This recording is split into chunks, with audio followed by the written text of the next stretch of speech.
राजकुमार ने राज्य की जनता के साथ अच्छा बर्ताव नहीं किया तो हम सभी राज दरबार को छोड़कर चले जाएंगे।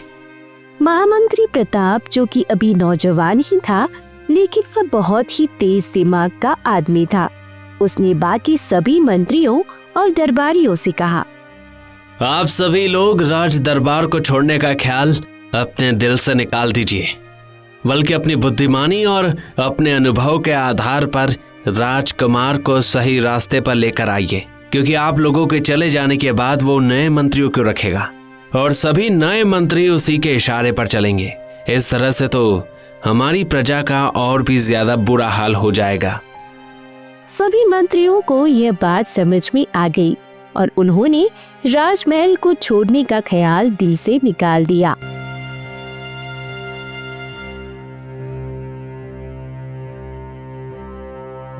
दूसरे दिन राजकुमार प्रभाकर अपने मंत्रियों से कहने लगे, मैं अपना खजाना देखना चाहता हूँ, मुझे इसी वक्त अपने साथ लेकर चलो। वे सभी राजा प्रभाकर को तहखाने में ले गए, जहाँ पर 7 कमरे थे और हर एक कमरे के दरवाजे पर एक मजबूत ताला लगा हुआ था। पहले दरवाजे को छोड़कर जब मंत्री दूसरे दरवाजे की तरफ बढ़ने लगे तो राजा प्रभाकर बोला, इस पहले कमरे को आप लोगों ने क्यों छोड़ दिया? महाराज, इस कमरे को रहने ही दीजिए, उसमें कोई खास चीज नहीं है। अगर इसमें कोई खास चीज नहीं है तो इस पर इतना बड़ा ताला क्यों लगा है? और इस कमरे को देखने में हर्ज ही क्या है? महाराज, अगर इस कमरे में खजाना होता तो हम आपको जरूर दिखाते। ये अजीब बात है कि इसमें कुछ खास भी है या नहीं, और आप लोग इसे खोलकर दिखाना भी नहीं चाहते। मेरा आदेश है कि इस कमरे को खोला जाए, मैं इसे देखने के बाद ही आगे बढ़ूंगा। महाराज, ये आपके पिताजी की वसीयत थी कि इस कमरे को उस समय तक न खोला जाए जब तक आपकी उम्र 40 की न हो, इसलिए मेरी माने तो आप इस कमरे को मत खुलवाइए। मैं इस वसीयत को नहीं मानता, इस कमरे को फौरन खोला जाए। महामंत्री प्रताप ने उसकी जिद के आगे हथियार डाल दिए। कमरे का मजबूत ताला खुलवा दिया गया। राजा प्रभाकर जब कमरे के अंदर दाखिल हुआ तो उसने देखा कि एक संगमरमर से बनी हुई पत्थर की मूर्ति रखी गई थी। राजा प्रभाकर मूर्ति के सामने खड़ा हुआ तो उसे देखता ही रह गया। चलिए महाराज, अब हम वापस चलते हैं। ये तो एक मामूली सी मूर्ति है, इसे देखने से भला क्या होगा? ये किस औरत की मूर्ति है? ये मोतीनगर राज्य की राजकुमारी की मूर्ति है। लगता है कि वो कोई बहुत ही सुंदर स्त्री है। मेरे पिताजी ने ये मूर्ति क्यों बनाई थी? महाराज, मुझे क्षमा कीजिएगा, लेकिन आपके पिताजी उस राजकुमारी को अपनी पत्नी बनाना चाहते थे, परंतु ये राजकुमारी एक जबरदस्त जादूगरनी भी है, इसलिए आपके पिता इस राजकुमारी को नहीं पहचान पा सके। आखिरकार उन्होंने राजकुमारी की मूर्ति बनवाकर यहाँ पर रख ली और दिन में 2 बार इसे देखा करते थे। क्या ये राजकुमारी मुझे नहीं मिल सकती? महाराज, इस तक पहुँचना बहुत ही मुश्किल है, क्योंकि अब तक कोई राजा, महाराजा और राजकुमार इस राजकुमारी तक पहुँचने के लिए गए, लेकिन उनमें से एक भी वापस लौटकर नहीं आया। क्या तुम भी उसके पास नहीं जा सकते? वहाँ पर जाना तो कोई मुश्किल काम नहीं है, लेकिन वापस आना तो असंभव है, क्योंकि आज तक किसी को पता नहीं कि राजकुमारी वहाँ पर पहुँचने वाले को मार डालती है या फिर अपने जादू से उन्हें अपना गुलाम बना लेती है।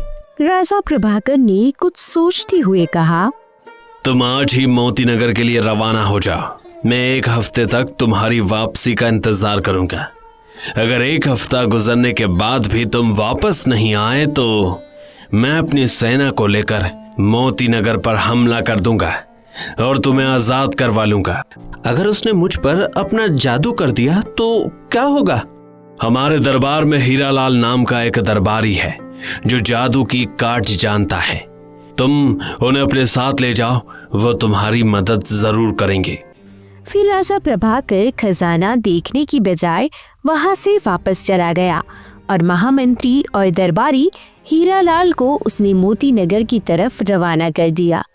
3 दिन का सफर तय करने के बाद वो दोनों मोती नगर राज्य पहुंच गए। वहां पर पहरेदार ने उन्हें नगर के दरवाजे पर रोक लिया और उनसे वहां पर आने का कारण पूछा तो ये दोनों बोले, हम राजकुमारी से मिलना चाहते हैं। नौजवान, राजकुमारी से मिलोगे तो अपनी जान गवा बैठोगे। क्या कहा? हम लोग अपनी जान गवा बैठेंगे? अरे मूर्खो, तुम लोग हमें जानते नहीं हो। अच्छा, अगर ये बात है तो आप लोग बड़े शौक से जा रहे हैं। वे दोनों नगर में दाखिल हुए और राजकुमारी के महल के बाहर पहुंच गए। अंदर से कुछ दासियां दौड़ती हुई वहां पर आई। राजा दासियों के साथ महल के अंदर चले गए। उन्होंने देखा कि राजकुमारी तो उस संगमरमर की बनी हुई मूर्ति से भी कहीं ज्यादा सुंदर थी। राजकुमारी ने अपनी प्यारी और सुरीली आवाज में कहा, आप लोग मुझे सिर्फ देखने आए हैं या मुझसे शादी करने का इरादा भी रखते हैं? हम लोग शादी के इरादे से यहाँ पर आए हैं। मेरी 4 सवाल है। अगर आप लोगों ने उन सवालों के सही जवाब दे दिए तो मैं आपसे शादी कर लूंगी, लेकिन अगर आपने मेरे सवालों के जवाब नहीं दिए तो आपकी गर्दन काट कर पेड़ पर लटकवा दूंगी। वह देखिए जरा। सामने पेड़ पर दोनों ने गर्दन उठाकर देखा तो कई कटे हुए सर एक पेड़ पर लटक रहे थे। हीरालाल बोला, अरे मंत्री जी, देख रहे हो, लगता है हमारा सिर भी वहीं पर नजर आएगा। आप कुछ देर चुप रहिए हीरालाल जी। जो आदमी 3 सवालों के सही जवाब देकर बाकी के सवालों के गलत जवाब देता है तो मैं उसे अपने जादू की विद्या से जानवर बना देती हूँ। वो देखिए सामने, वह तोता मैना, और वह उधर देखिए गधा, कुत्ता और गाय भी है। यह सब असल में इंसान है, लेकिन मेरी सवालों के जवाब ना दे पाने के कारण जानवर बने हुए हैं। अब तुम बताओ कि तुम्हारा क्या इरादा है? मैं आपके सभी सवालों के जवाब जरूर दूंगा। शाबाश, चलिए पहले नाश्ता कर लीजिए। नहीं राजकुमारी जी, ये नहीं हो सकता। मेरा अनुभव कहता है कि ऐसे मौके पर इस तरह की चीज खिला दी जाती है कि मनुष्य अपनी बुद्धि खो बैठते हैं। इसलिए पहले आप अपने सवाल जवाब कर लीजिए, उसके बाद ही नाश्ता पानी होगा। राजकुमारी हीरालाल की यह बात सुनकर ठहाके लगाकर हंसने लगी। ठीक है, चलिए मेरे सवालों का जवाब दीजिए। मेरा पहला प्रश्न, एक बड़ा सा पेड़ है जो सारी दुनिया पर छाया हुआ है। उसके पत्ते एक तरफ से काले और दूसरी तरफ से सफेद है। वह पेड़ पूरे साल में एक बार मर जाता है और फिर फौरन ही वह जिंदा भी हो जाता है। बताओ वह पेड़ कौन है? हीरालाल ने कहा, ये पेड़ एक गधा हो सकता है, क्योंकि गधे की पीठ काले रंग की होती है और नीचे से उसका पेट सफेद होता है। महामंत्री ने नाराज होते हुए धीरे से कहा, आप नशे में हैं? कहीं गधा भी 1 साल के बाद मरता है और फिर वो फौरन जिंदा भी हो जाता है? जिस समय इस दुनिया में कोई गधा मरता होगा, उसी समय दुनिया के किसी न किसी हिस्से में एक गधा पैदा भी जरूर होता होगा। राजकुमारी ने जब दोनों को बातें करते हुए देखा तो हीरालाल से कहने लगी, आप प्रताप को सलामत दीजिए, वरना मैं आपको गीदड़ बनाकर इस पिंजरे में बंद कर दूंगी। क्या? मैं और गीदड़? नहीं, मैं किसी बब्बर शेर से कम नहीं हूं, इसलिए मुझे गीदड़ बनाकर मेरी बेइज्जती मत कीजिएगा। राजकुमारी यह सुनकर मुस्कुराने लगी। इसके बाद प्रताप ने कहा, राजकुमारी, अब आप अपने प्रश्न का उत्तर सुनिए। उस पेड़ का नाम है 1 वर्ष यानी साल, जिसके एक तरह के पत्ते सफेद हैं, वो दिन है, और काले रात है। पेड़ का मर जाना यानी 1 साल का खत्म हो जाना, और मरकर फौरन जिंदा हो जाना नए साल का पहला दिन है। राजकुमारी यह जवाब सुनकर बहुत ही खुश हुई और कहने लगी, मेरा दूसरा सवाल सुनो। एक समंदर जो सारी दुनिया को यहाँ तक कि हिमालय पर्वत को भी डुबो देता है, लेकिन एक देव जिसका ना मुंह है ना हाथ, वह उसे एक ही बार में पी जाता है। बताओ बताओ कि वह समंदर क्या है और वह देव कौन है? हीरालाल हैरान होते हुए कहने लगा, महामंत्री जी, अब तो हमारी खैर नहीं, अब तो भलाई इसी में है कि कोई पिंजरा तलाश कर लो। आप बिल्कुल चुप रहिए। महामंत्री प्रताप ने थोड़ी देर सोचा और फिर मुस्कुराकर बोला, वो समंदर है। ओस और सुबह के वक्त सारी दुनिया उसमें डूबी होती है। और वो देव है सूरज, जिसका ना मुंह है ना पैर, और फिर भी वो समंदर को यानी ओस को पी जाता है। शाबाश। अब मेरा तीसरा प्रश्न सुनो। मेरी 2 बहनें हैं और 19 दासियां। मैं चाहती हूँ कि मेरी आधी दासियां बड़ी बहन को मिल जाए और बाकी की आधी दासियां मेरी छोटी बहन को मिल जाए।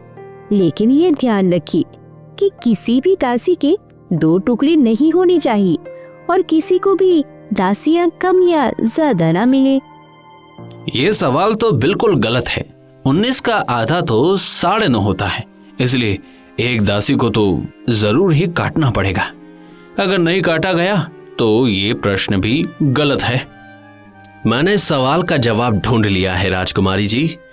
अब आप अपनी 19 दासियों में मेरी भी एक दासी शामिल कर लीजिए।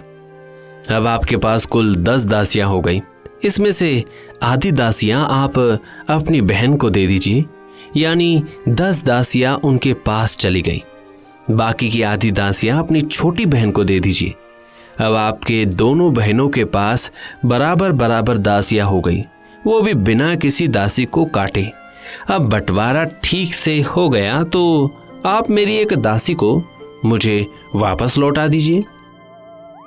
यह सुनकर तो राजकुमारी चौंक गई। उसे इस तरह के जवाब की उम्मीद तो बिल्कुल भी नहीं थी।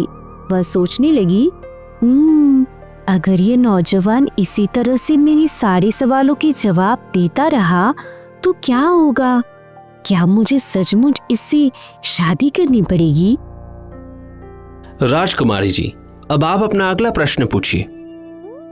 देखी हमने ऐसे रानी, आग लगी तो बरसे पानी। एक ऊंचा सा पहाड़ जिस पर कलियों की बहार, माली उसे तोड़ न सके, मालन उसे कूद न सके।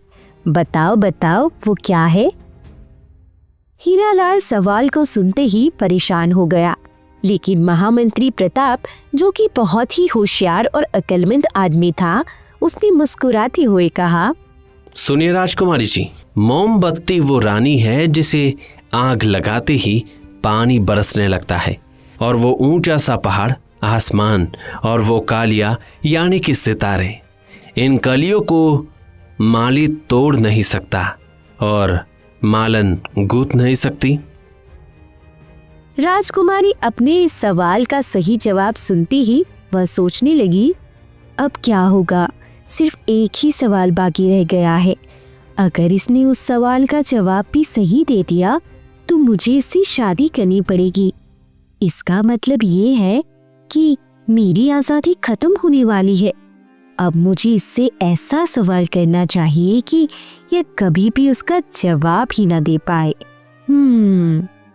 यह सोचकर उसने कहा, मेरा आखिरी सवाल, वो कौन सी बात है जिसे सुनकर एक बहरी लड़की भी खुश हो जाए? ये सुनकर हीरालाल सोचने लगा, आखिर बहरी लड़की कब से सुनने लगी? यह तो ऐसा सवाल है जिसके बारे में सोचना ही बेकार है। राजकुमारी जी, ये तो बहुत आसान प्रश्न है। लड़की चाहे कोई भी हो, वो अपनी तारीफ सुनकर खुश हो जाएगी। और जहां तक उसके बहरे होने की बात है तो जरूरी नहीं कि लड़की की तारीफ मुंह से बोलकर ही की जाए। उसकी सुंदरता की तारीफ सिर्फ हाथ के एक इशारे से भी की जा सकती है। महामंत्री जी, आपकी दीपा की जितनी भी तारीफ की जाए उतनी कम है। बताइए राजकुमारी जी, अब हमारे लिए क्या आदेश है? राजकुमारी धीमी आवाज में बोली, अब तो मैं आपकी दासी हूँ, क्योंकि आपने मेरे सभी प्रश्नों के सही सही उत्तर दिए हैं और मुझे जीत लिया है। आपको इस बात की बहुत बहुत बधाई हो। हजारों आदमियों में से सिर्फ एक आप ही है जिसने मुझे हराया है। लेकिन राजकुमारी जी, मैंने आपको अपने लिए नहीं बल्कि हमारे राजा प्रभाकर के लिए हासिल किया है। अब आप उनकी रानी बनकर रहेंगे। नहीं, हरगिज नहीं, नहीं नहीं। आपने मेरे सवालों के जवाब दिए हैं, इसलिए आप ही मुझसे शादी कर सकते हैं। अगर राजा ने मेरे सवालों के जवाब दिए होते तो वह मुझसे शादी करते, तब मैं किसी दूसरे को यह अधिकार ना देती। हाँ, अगर आपने मुझे पहले ही यह बता दिया होता कि यहाँ पर आप अपने राजा के लिए आए हैं और उन्हीं के लिए इन सवालों के जवाब दे रहे हैं, तो बात कुछ और हो सकती थी। लेकिन आपने तो मुझे इस बारे में कुछ बताया ही नहीं था। लेकिन राजकुमारी जी, मैं तो राजा साहब से ये वादा करके आया था कि आपके लिए राजकुमारी को लेकर आऊंगा, इसलिए मैं आपसे शादी करके अपना वादा तोड़ नहीं सकता। मुझे इन बातों से कोई मतलब नहीं है। राजकुमारी जी, महामंत्री जी तो वैसे भी आपसे दूर ही रहना चाहेंगे, क्योंकि आपके दिल में तो इंसानों के लिए कोई दया की भावना नहीं है, क्योंकि आपने इतने सारे इंसानों को जानवर बनाकर पिंजरे में बंद कर रखा है। अगर ये बात है तो मैं उन सबको दोबारा से मनुष्य बना दूंगी और आपके कहने पर मैं उन लोगों को आजाद भी कर दूंगी। तो फिर मैं आपका हमेशा के लिए आभारी रहूंगा। राजकुमारी उसी समय मुस्कुराती हुई उठी, अपनी जादू की छड़ी को घुमाई। इस तरह से प्रताप के कहने पर राजकुमारी ने सभी जानवरों को आजाद कर दिया। महामंत्री जी, अब आप शादी करने के लिए तैयार हो जाइए। राजकुमारी जी, मैं चाहता हूँ कि जादू की इस छड़ी को आप हमेशा के लिए बेकार कर दीजिए। मैं इसे जमीन में गाड़ देती हूँ। जी नहीं, आप इस छड़ी को हीरालाल को दे दीजिए। ये इस छड़ी को एक पत्थर से बांधकर समुद्र में डुबो देगा और फिर ये छड़ी कभी किसी के हाथ नहीं लगेगी।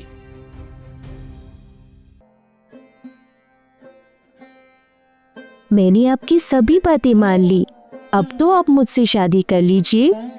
मैं राजा को क्या मुंह दिखाऊंगा? नहीं नहीं, मैं ये शादी नहीं कर सकता। आप दोनों हमारे शाही मेहमान खाने में आराम कीजिए। कुछ दिनों के लिए आप यही रहेंगे। जी नहीं, हम आपको साथ लेकर फौरन वापस जाना चाहते हैं, क्योंकि राजा प्रभाकर वहां पर हमारा इंतजार कर रहे होंगे। लेकिन राजकुमार ने उनकी एक ना सुनी और मजबूर होकर उन दोनों को महल के मेहमान खाने में ठहरा दिया गया।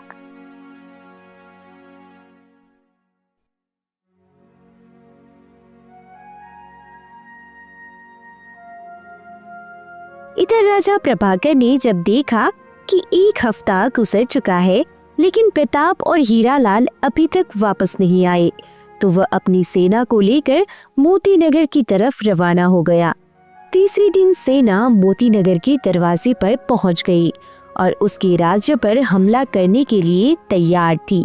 जब राजकुमारी ने देखा कि दुश्मन देश की सेना उसके दरवाजे पर आ गई है, तो उसने अपनी सेना को युद्ध करने के लिए रवाना कर दिया।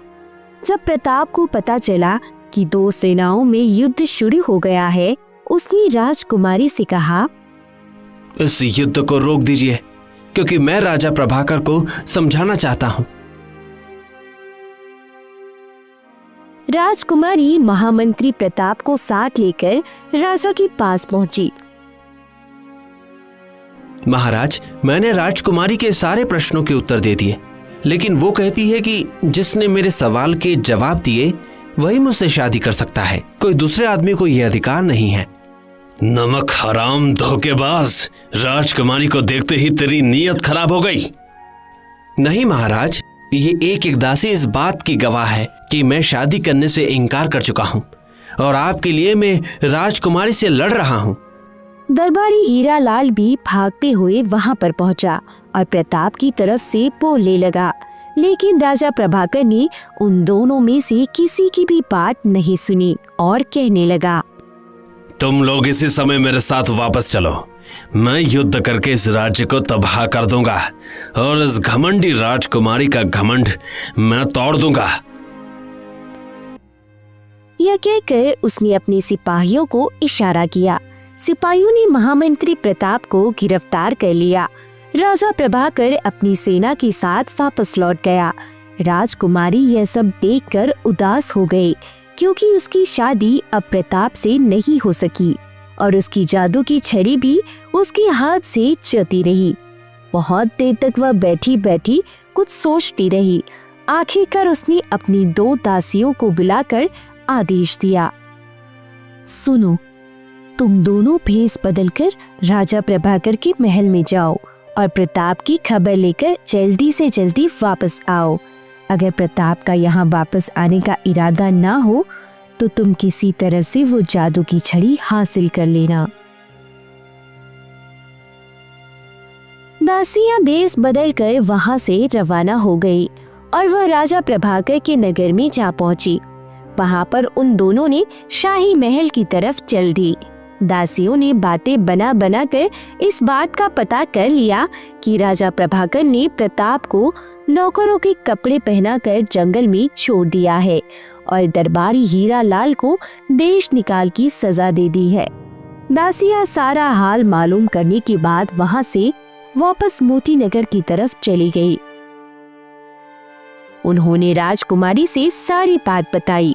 राजकुमारी बहुत ही परेशान हुई और सोचने लगी, प्रताप की जैसे होशियार और अक्लमंद नौजवान की ही तो मुझे तलाश थी। ऐसे आदमी के साथ जीवन बहुत ही अच्छी तरह से कट जाता है, लेकिन प्रभाकर जैसे के साथ तो एक दिन काटना भी बहुत मुश्किल है।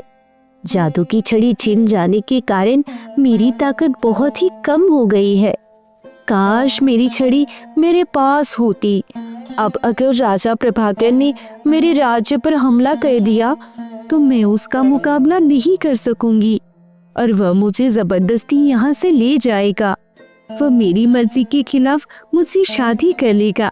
नहीं नहीं नहीं, मैं ऐसा कभी नहीं होने दूंगी। मैं आज ही महामंत्री प्रताप की तलाश के लिए जंगलों की खाक छानना शुरू कर देती हूँ। दूसरी तरफ दरबारी हीरा लाल को देश निकाला दे दिया गया था। वह बेचारा दूसरे नगरों में मारा मारा फिर रहा था। क्यों ना बाजारों में मजमा लगाकर अपनी जादू की छड़ी से इंसानों को जानवर और जानवरों को इंसान बनाने का कमाल दिखाया करूंगा। इस तरह से सुबह से शाम तक कुछ रुपए जरूर कमा लूंगा।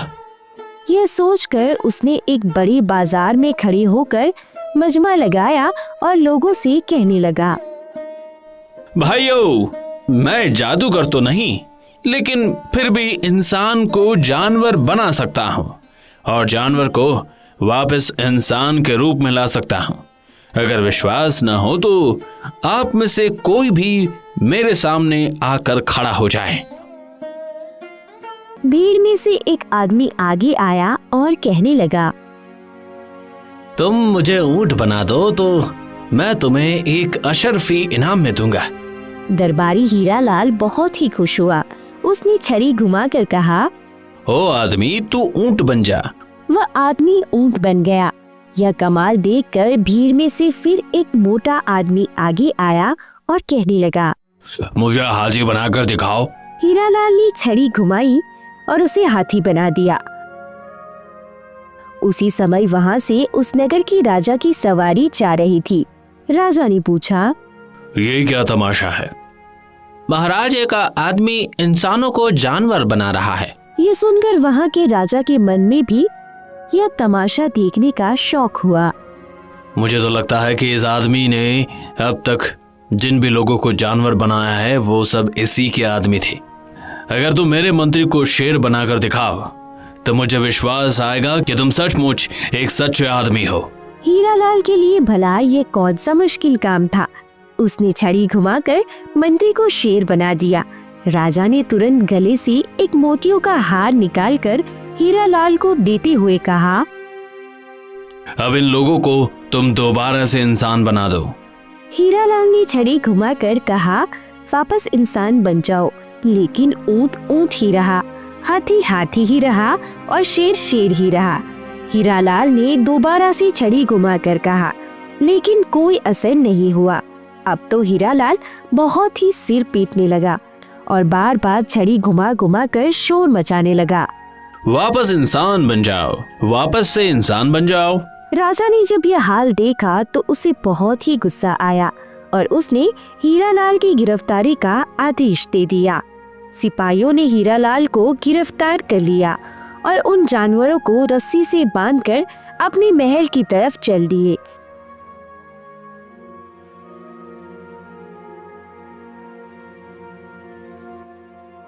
वहां जाकर राजा को मालूम हुआ कि जादू की छड़ी असल में मोतीनगर की राजकुमारी की है और वही इस छड़ी के रहस्य को जानती है। राजा ने उसी समय मोतीनगर के लिए रवाना किया ताकि वहां की राजकुमारी से वह यह प्रार्थना कर सके कि इन जानवरों को वापस इंसान बना दो। मोतीनगर के महल में पहुंचा तो उसे मालूम हुआ कि राजकुमारी तो राज्य छोड़कर कहीं चली गई है और उसके बारे में किसी को कुछ भी नहीं मालूम। वापस अपने शहर आ गया। उसने राजा से कहा, महाराज, राजकुमारी तो लापता है। अब तो सिर्फ एक ही रास्ता है कि पूरे राज्य में ये ऐलान करवा दिया जाए कि कोई भी जादूगर यहाँ पर आकर इस छड़ी का रहस्य मालूम करे और इन जानवरों को दोबारा से इंसान बना दे।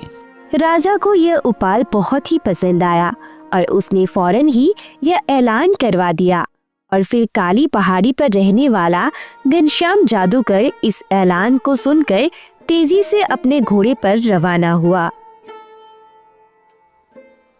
और राजा के नगर की तरफ चल दिया, क्योंकि यह छड़ी उसी की दी हुई थी। असल में जादूगर घनश्याम ने ही राजकुमारी को जादू की विद्या सिखाई थी और अब वह इस छड़ी को वापस पाना चाहता था। दूसरे दिन वह राजा के महल में पहुंचा और जादू की छड़ी हाथ में लेकर जानवरों के सामने खड़ा हो गया। उसने छड़ी को उल्टा घुमाया और बोला, वापस से इंसान बन जाओ। वह तीनों इंसान बन गए। दरबारी हीरालाल भी यह तमाशा देख रहा था। अब वह समझ चुका था कि छड़ी को उल्टा घुमाने से जानवरों को वापस इंसान बनाया जाता है। राजा ने जादूगर से कहा, मांगो, क्या मांगते हो? महाराज, ये छड़ी आप मुझे दे दीजिए। यह सुनकर हीरालाल घबरा गया और उसने बड़ी बड़ी ही फुट्टी से बिजली की गति से वह छड़ी जादूगर के हाथ से झपट ली और दरवाजे की तरफ भागा। सिपाहियों ने उसका पीछा किया, लेकिन वह किसी के हाथ न आया। महल से बाहर निकला तो पहरेदार ने उसका पीछा किया। जादूगर घनश्याम भी उसके पीछे पीछे भागा। आखिरकार वो दोनों एक जंगल में पहुंच गए। वहां पर हीरालाल ने कहा, अगर तू मेरा पीछा नहीं छोड़ेगा तो मैं तुझे गधा बना दूंगा। मुझ पर इसका कोई असर नहीं होगा। अगर तुम्हें विश्वास नहीं तो आजमा कर देख लो। हीरालाल ने छड़ी घुमाई और कहा, तू गधा बन जा। लेकिन घनश्याम तो घनश्याम ही रहा। वह गधा न बन सका। अब तो हीरालाल बहुत ही परेशान हुआ और कहने लगा, देख भाई जादूगर, वैसे तो मैं ये छड़ी तुझे नहीं दूंगा। हाँ, अगर तू मुझे ये बता दे कि महामंत्री प्रताप और राजकुमारी इस समय कहाँ पर हैं और मुझे तू उनके पास पहुंचा दे तो मैं ये छड़ी तेरे हवाले कर दूंगा। जादूगर घनश्याम ने अपनी जेब से एक आईना निकाला और उसने देखकर कुछ मंत्र पढ़ने लगा। थोड़ी देर तक आईने में देखने के बाद उसने फिर से कुछ मंत्र पढ़े और उसके बाद कहने लगा, सुनो हीरालाल, प्रताप और राजकुमारी दोनों ही जंगल में भटक रहे हैं और वो जंगल यहाँ से 50 मील के फासले पर है। अगर चलना है तो मेरे साथ घोड़े पर सवार हो जाओ। हीरालाल ने वह छड़ी अपनी कमर से बांधी और जादूगर के साथ घोड़े पर बैठ गया। कुछ देर का सफर तय करने के बाद वह दोनों उस घने जंगल में पहुंच गए। आईने की सहायता से उन्होंने राजकुमारी को तलाश कर लिया।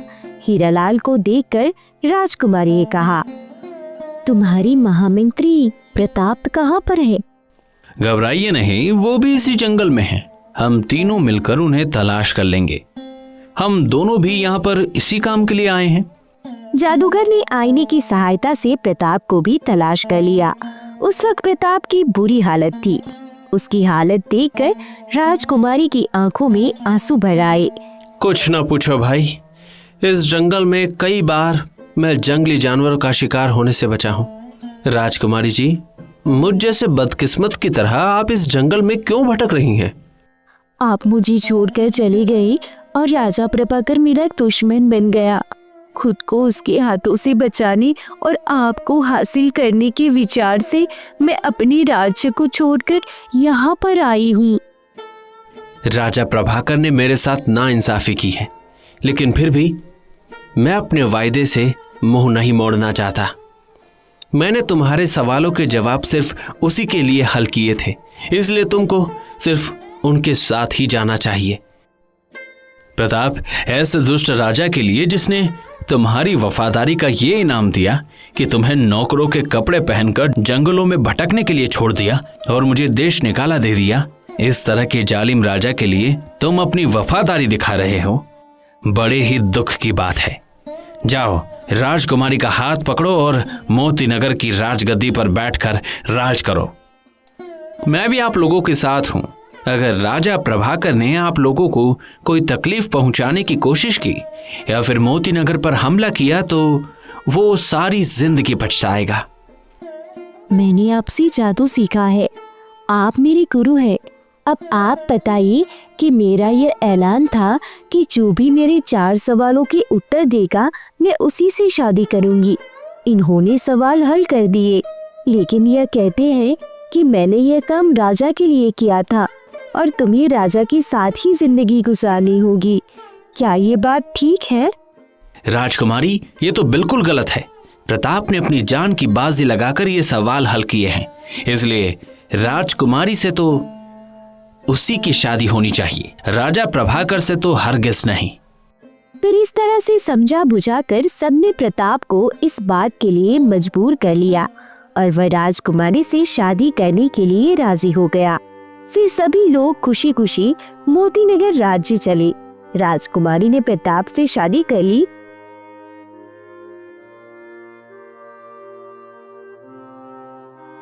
राजा प्रभाकर को जब यह खबर मिली तो वह गुस्से से आग बबूला हो गया और अपने सेनापति को बुलाकर मोती नगर राज्य पर चढ़ाई करने का आदेश दिया। लेकिन सेनापति ने कहा, महाराज, 2 बातें हैं। एक ये कि राजकुमारी की अब शादी हो चुकी है और दूसरी ये कि मोती नगर एक छोटा सा राज्य है, उस पर हमला करना आप जैसे बड़े सम्राट को शोभा नहीं देता। लेकिन मैं उस बदमाश प्रताप को जिंदा नहीं छोड़ूंगा। तुम जल्दी से सैनिकों का एक दस्ता तैयार करो, मैं उन्हीं के साथ मोती नगर जाऊंगा। सेनापति ने आदेश पाकर सेना की एक मजबूत टुकड़ी को तैयार किया और दूसरे दिन राजा अपनी सेना के साथ मोती नगर के लिए रवाना हो गया। राजा प्रभाकर प्रताप के पास पहुंचा। प्रताप इसे पूरे सम्मान के साथ बिठाना चाहता था, लेकिन राजा ने राजकुमारी की तरफ इशारा करते हुए कहा, मैं यहाँ पर बैठने के लिए नहीं आया, मुझे राजकुमारी चाहिए। अगर ये नहीं मिल सकती तो मैं तुम्हारा सिर काट कर यहाँ से ले जाऊंगा। राजकुमारी का हाथ आपके हाथ में देने से बेहतर है कि उसे जान से मार दें, लेकिन अगर आप अपना आधा साम्राज्य प्रताप को दे दें तो राजकुमारी आपको मिल सकती है। राजा प्रभाकर ने अपना आधा साम्राज्य प्रताप को देने का वादा कर लिया और दूसरे ही दिन अपना आधा राज्य उसके नाम लिख दिया और अपनी आधी सेना और आधा खजाना भी उसके हवाले कर दिया। फिर घनश्याम जादूगर ने राजकुमारी को और राजा प्रभाकर को सौंप दिया। राजा ने वापस जाने से पहले घनश्याम जादूगर को भी अशरफियों से भरी हुई थैली दी। राजा प्रभाकर राजकुमारी को लेकर खुशी खुशी अपने महल में आ गया और कहने लगा, मैंने तुम्हें एक बहुत ही बड़ी कीमत अदा करके हासिल किया है। राजा जी, आपने बहुत ही महंगा सौदा किया है। वो कैसे? राजा जी, आपने राजकुमारी की पत्थर की मूर्ति को पसंद किया था, इसलिए अपने आधे साम्राज्य के बदले में आपने पत्थर की राजकुमारी को ही हासिल किया है। प्रभाकर घबराकर कहने लगा, ये तुम क्या कह रही हो? तब उसने ध्यान से देखा कि जिसे वह राजकुमारी समझ रहा था, असल में वह एक पत्थर की राजकुमारी थी, जो जादू के असर से चल फिर भी रही थी और बोल भी रही थी। असली राजकुमारी तो प्रताप के साथ ही रह गई थी। प्रभाकर सिर पकड़कर रह गया, क्योंकि उसने अपना आधा साम्राज्य और अपनी आधी सेना देकर अपनी ताकत को पहले ही कम कर लिया था। अब उसमें प्रताप के राज्य पर हमला करने की हिम्मत ही नहीं थी। वह अपनी बेवकूफी और बिना वजह की जीत पर बहुत ही पछता रहा था। दूसरी तरफ घनश्याम जादूगर से खुश होकर हीरालाल दरबारी ने अपनी जादू की छड़ी उसे उपहार के रूप में दे दी और प्रताप ने घनश्याम जादूगर को एक रियासत इनाम में दे दी। हीरालाल को प्रताप ने अपना मंत्री बना लिया और वे सभी एक सुख की जिंदगी बिताने लगे। इधर राजा प्रभाकर अपनी बदनसीबी पर आंसू बहाता रह गया, लेकिन पत्थर की राजकुमारी को उसने हमेशा अपने महल में रखा।